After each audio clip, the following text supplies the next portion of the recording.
Bom dia, tudo bem? A mensagem que Deus colocou para mim hoje, ela diz assim: se arrependa para acabar com o sofrimento, creia em Jesus para começar a salvação.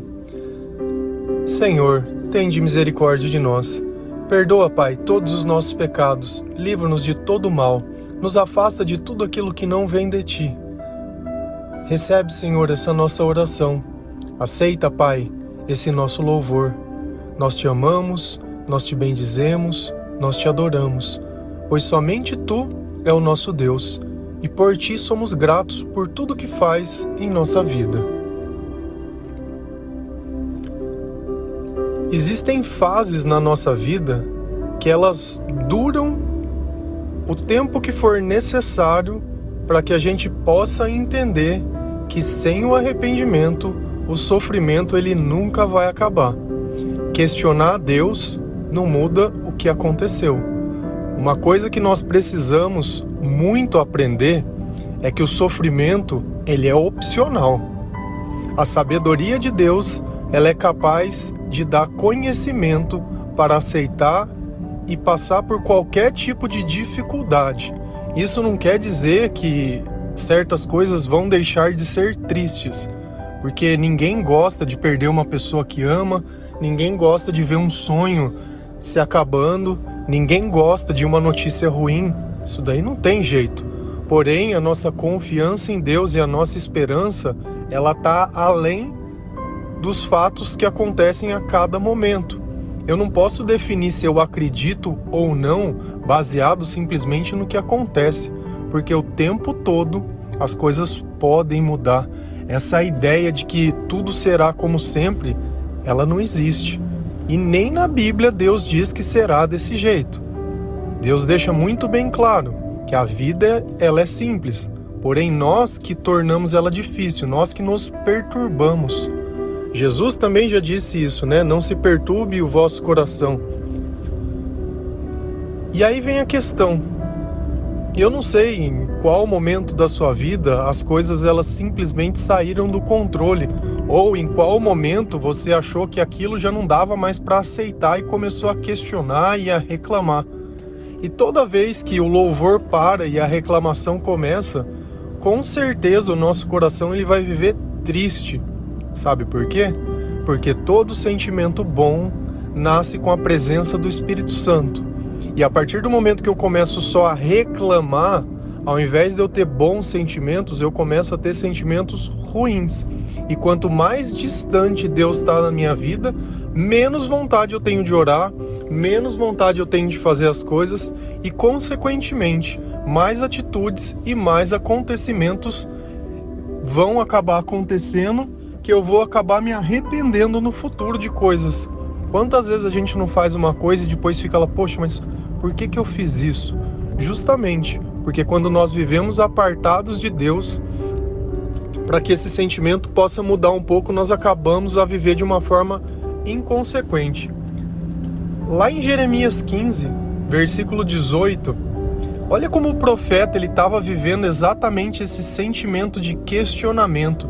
E ainda ele queria culpar a Deus. A palavra diz assim: por que continuo a sofrer? Por que as minhas feridas doem sem parar?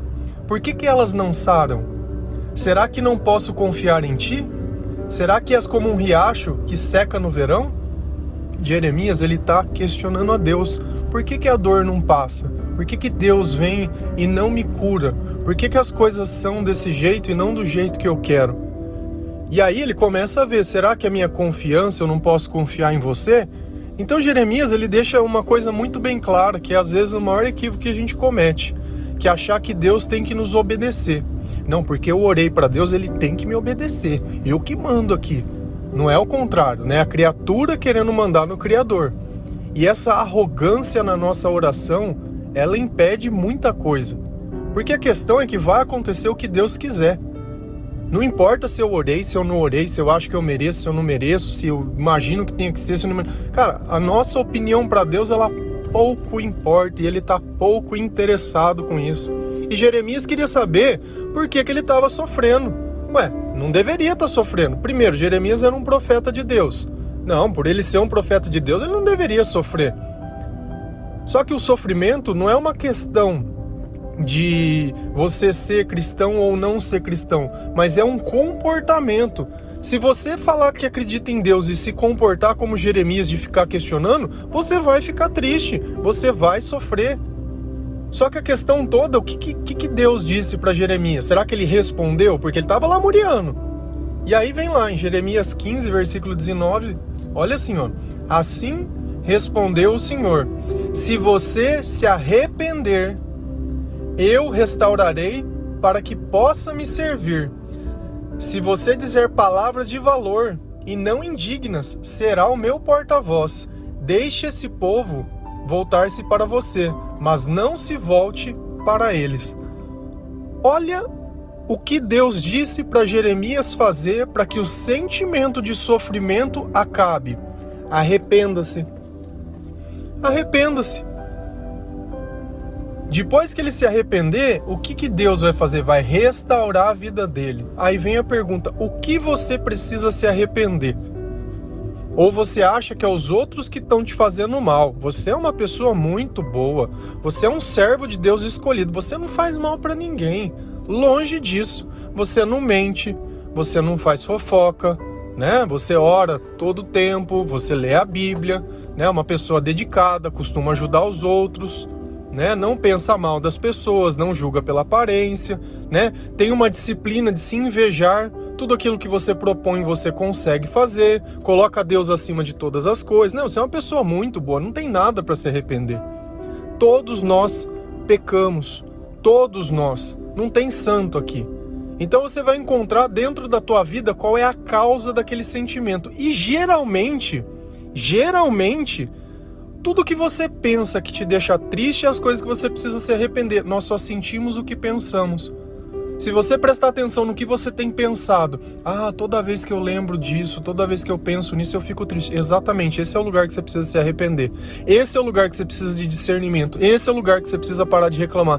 Porque a partir do momento que não tiver mais esses pensamentos, acabou os sentimentos. Olha que mágica, hein? E aí ele começa: se você disser palavra de valor, o que tem saído da tua boca? Toda vez só reclama, fala mal de um, fala mal do outro, não agradece a ninguém, não tem Jesus em uma das tuas palavras, não tem nada. Cara, Deus ele tá querendo que as tuas palavras elas mudem, que ele possa usar de você, que você possa servir.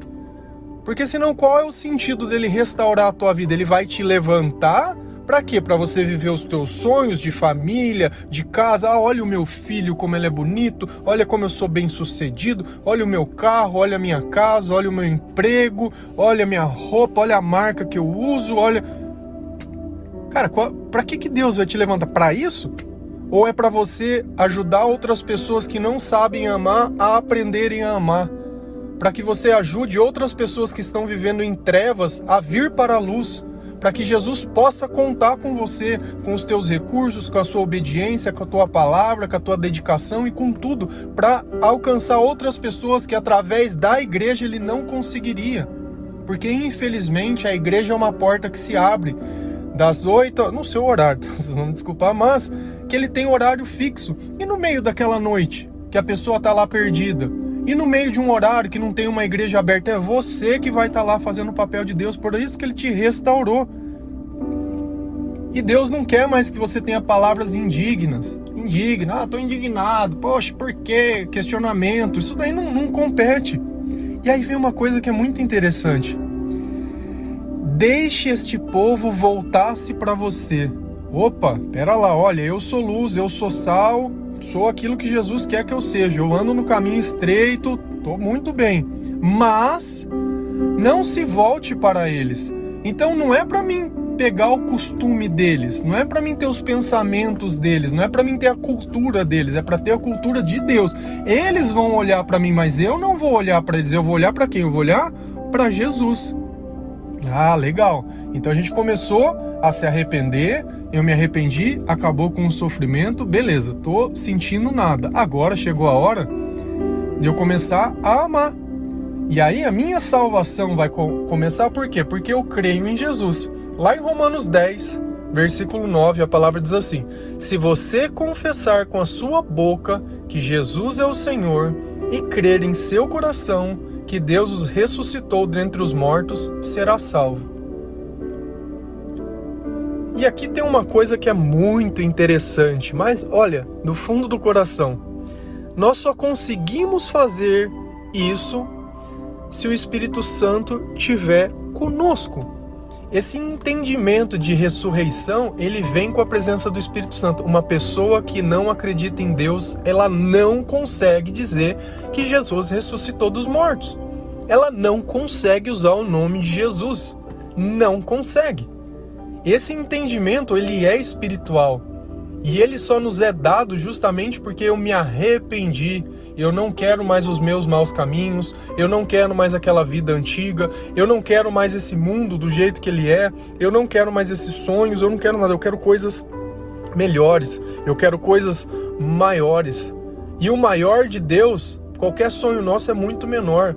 Deus, ele não está preocupado com nada desse mundo, nada, nada. Mas ele quer que através do teu testemunho, outras pessoas possam chegar à graça de Deus, a se salvar. E a salvação é justamente isso. Salvação é eternidade. A salvação começa nessa vida. O primeiro passo que nós damos em direção à salvação é nessa vida. E é preciso que Jesus esteja nele. A gente fala muitas vezes sobre o batismo, né? Às vezes a gente vê uma criança sendo batizada enquanto ela é criança. Aquilo é uma consagração. Tá? Para que a gente possa ser batizado em nome de Jesus, eu preciso aceitar que Jesus é o meu Salvador. E a criança, ela não tem entendimento. Então eu fui batizado e consagrado enquanto criança, numa missa de Páscoa, e depois de adulto que eu tive entendimento, eu fui batizado nas águas. Ah, mas foi o que eu senti, foi o que Deus colocou dentro do meu coração e foi o que a palavra de Deus me revelou. A gente tem milênios de doutrinação que foram pessoas tentando aperfeiçoar a palavra de Deus. E se você acha que traduções da Bíblia não manipulam, ou que você vê uma pessoa muitas vezes pregando um versículo e acha que aquele versículo tá tudo errado. Se você pegar traduções de Bíblias, tem doutrinações que modificam ela para cair dentro do conceito deles. Eles forçam a palavra de Deus.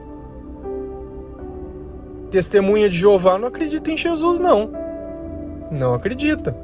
Ah, mas não adianta. Eles podem usar o nome de Jesus dentro de qualquer lugar, não acredita. Pega a tradução deles, vai lá em João. Eles escrevem que o verbo virou carne, e a carne era Deus, e o Deus é minúsculo. Então qual que foi o interesse de pegar uma tradução que todas as versões estão de um jeito e colocar minúsculo? Ah, erraram a letrinha ali. Não tem, eu não sou contra testemunho de Jeová, é isso que eu falo, eu não sou contra ninguém, eu sou contra essa manipulação da palavra de Deus para interesses pessoais. Olha, a minha igreja é melhor que a sua, porque a sua adora imagem, mas a minha adora o dízimo, né? O bezerro de ouro mudou, né? Essa é a questão. E aí fica lá se brigando sobre doutrina, e Jesus está lá de braço cruzado, só olhando, né? Quem salva é Jesus. Outro dia eu recebi um vídeo de um padre dizendo que ele tira os pecados. Nossa, mas para que Jesus se tem padre que tira pecado? Eu queria saber também, né, os santos, se eles acreditavam em outros santos, ou se eles acreditavam em Jesus, né? Porque a gente vê pessoas que se tornam santos, mas o santo primeiro acreditava em quem? Em Jesus? Ah, depois que ele acreditou em Jesus, ele virou santo. Então eu tenho que usar ele de intercessor? Ah, começa com umas maluquices que não tem sentido. Então para de defender a doutrina. Gasta essa energia, esse amor, essa paixão para defender Jesus. Gasta essa energia para se arrepender. Porque senão a gente fica confessando, todo ano é a mesma coisa, e vem Páscoa e vai Natal, Quaresma, 40 dias, eu não vou comer, e vive aquela vida que não merece nem ser vivida. Vida muitas vezes oculta, vida muitas vezes escondida. O que adianta? Muitas vezes a igreja ela proíbe o padre de casar e ele fica catando as crianças. Ah, mas que aí você tá falando? Pega o jornal da minha cidade, Assis, pesquisa lá. Assis, padre, abuso. Oh, legal, eu não sou nada contra. Meu, quer fazer o que você faz, o que você quiser, mas não fica na frente de uma igreja.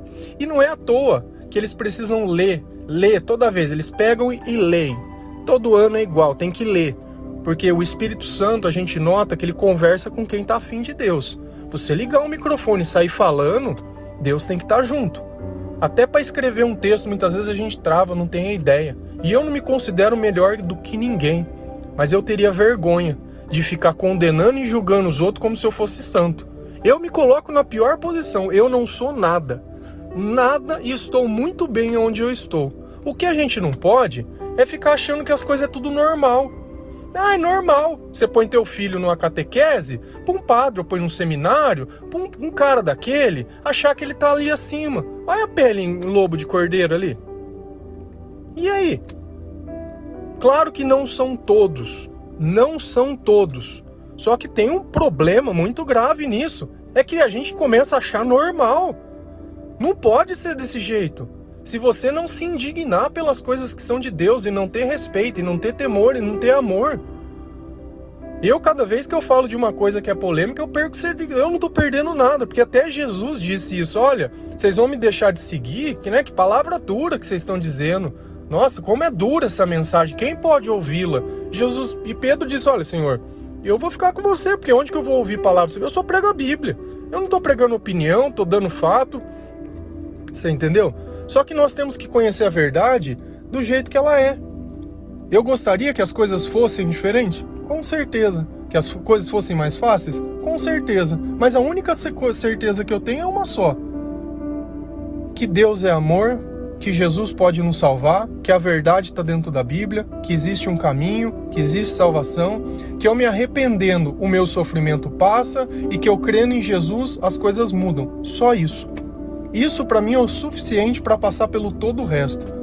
Que no final, muitos vão abandonar, que no final tudo vai se modificar, que muita pessoa vai levantar e cair, também, e é desse jeito.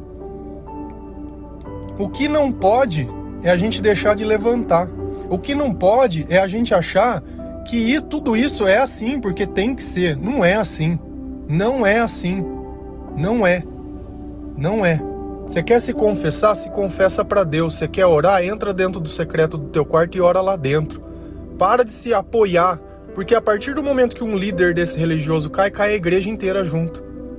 E é por isso que você entra num lugar e a tua vida não muda, porque você confiou nas coisas erradas. Você não consegue nem ler uma Bíblia e achar que se aquele versículo ele foi adulterado. E isso acontece mais do que você imagina. E você está achando que uma pessoa, porque ela é religiosa, ela está te guiando para algum lugar. A pergunta é, a tua vida tem mudado? Quantos anos você é cristão? Quantos anos você é convertido? Você se sente triste? Se sente perdido? Se sente amargurado? Sente que a tua vida perdeu um propósito? Então não tem Jesus. Você vai me desculpar. Tá aí bem na palavra, em Jeremias, o mesmo questionamento. E Deus disse, quer que muda? Faça isso. Arrependa-se. Arrependa-se. Não é à toa que tanta coisa acontece à nossa volta e muitas vezes ruim. Não é porque Deus está omisso, não. É culpa nossa. Exatamente, é por culpa nossa. Amém? Eu lamento do fundo do meu coração, às vezes as coisas que eu tenho que dizer. Que eu acho que elas são pesadas demais. Mas se uma coisa pode edificar nós é a verdade. E toda vez que eu me guio pela verdade, eu encontro o amor de Deus. Toda vez que eu abro mão da minha vida por um amor muito maior, por um sonho muito maior, aí as coisas começam a valer a pena. E eu falo uma coisa pra você, o teu sofrimento vai passar, a tua depressão vai passar, a tua tristeza vai passar, esse sentimento de derrota vai passar, e tudo aquilo que te impede de vencer, e tudo aquilo que te impede de ser feliz vai sair da tua vida. Porque em nome de Jesus Cristo, quando nós seguimos a palavra de Deus, o impossível ele acontece. E esse milagre já é seu. Um bom dia, que Deus abençoe cada um de vocês, proteja a tua família, proteja o teu trabalho, seja grato pelo seu alimento e que Deus consagre o seu coração para que o Espírito Santo possa habitar em você. A paz de Cristo.